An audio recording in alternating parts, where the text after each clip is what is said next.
Hey everybody, it's Dr. Jose Aguilar here of Helping Hands Massage and Chiropractic, and thanks for tuning into this week's video. Today we're going to be talking about 4 simple moves with a Swiss ball and how can this help people who are suffering from back pain. There was a study in 2015 published by the Journal of Sports Science and Medicine. And in the study it shows how researchers took 12 patients with chronic low back pain, which means it's been pain for more than 3 months in duration. And it assigned them either floor or ball-based exercises 3 times a week for 8 weeks, using 4 different motions or exercises. Now, both of these groups of subjects experienced improvements. However, the gains were better and greater for those using the Swiss ball activities than those that were using just for floor-based motions. Well, why is this? The strong possibility could be that using an unstable device like that of a ball, it forces what's called neuromuscular system to work harder in order to maintain balance. That means the body is forced to recruit more muscles and nerve activity to fire than in normal everyday movements. These 4 activities that were used were different kinds of bridge positions, what's called a bird dog position, and really just core basic exercises that are very simple to implement. And in fact, I'm going to be showing you what those look like here today. So the first exercise that we're going to be demonstrating on the Swiss ball is called the bridge. The way this works is you're lying down on the floor, your feet up are on top of the ball here, and now the key here with this is we want to have the ball underneath, like below the knee part here, not underneath the knees but below like the calves, and so your calves and feet are resting on top of the ball. To make it more challenging, you would actually roll the ball further out so it's just mostly your heels on the ball itself. But for beginning's sake, let's go ahead and just keep the ball underneath the calves and the ankles.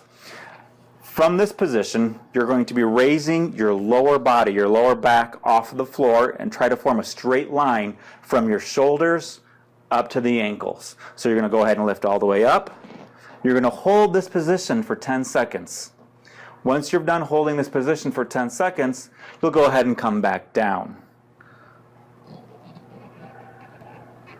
This is a process that gets repeated a total of 10 times.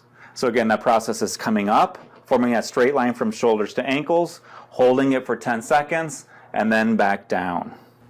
One of the other exercises that was used in this study was the bridge with marching position.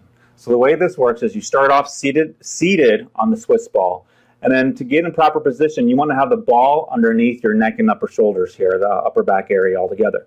The proper way of doing this so that way you can keep stability is start the process of walking your feet out, and as you're walking out, you begin the process of reclining yourself to rest on the ball. So let's go ahead and demonstrate this process.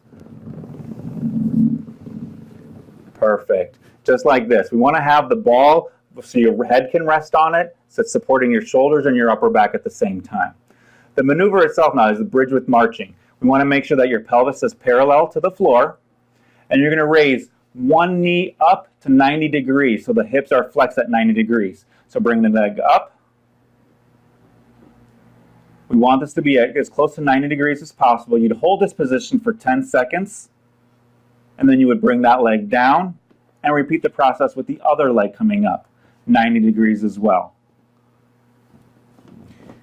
Again, it's about holding the body, holding this position for 10 seconds, and then bringing it back down. The whole process, the whole concept for this is really to challenge those muscles of your core, your lower back, and your trunk all together. The next exercise that we're going to be discussing is called the bird dog. This starts off on all fours. Now, ideally, you want to be doing this on a 4 to 6 inch round ball, maybe like a children's kickball or soccer ball, something that's going to be adding for a little bit of a challenge, that less stable surface. For demonstration purposes today, we're going to be using a foam roller. So you'll start off on all fours. We're going to place one knee directly on top of the ball, or in this case the foam roller. The other leg will be straightened out backwards so it's parallel to the floor. So you're going to ring it up and you're going to hold this position for 10 seconds. After this position is being held for 10 seconds, you'll bring it back down and you would switch over to the other side. You'll repeat this process on each leg 10 times. This last exercise that we're demonstrating is called the seesaw. So the way this works is you want to have your pelvis directly on top of the center of the ball with your upper body resting on your forearms. So to get in this position, we're going to go ahead and demonstrate. You'll have to squat down in front of the ball, laying your pelvis over the top, roll yourself out using your hands, bring yourself down to your forearms.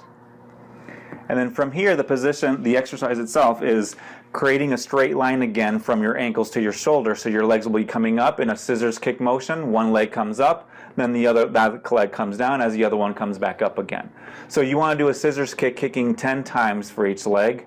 You'll repeat this process 10 repetitions for each cycle. Go ahead and rest in between those 10 repetitions though.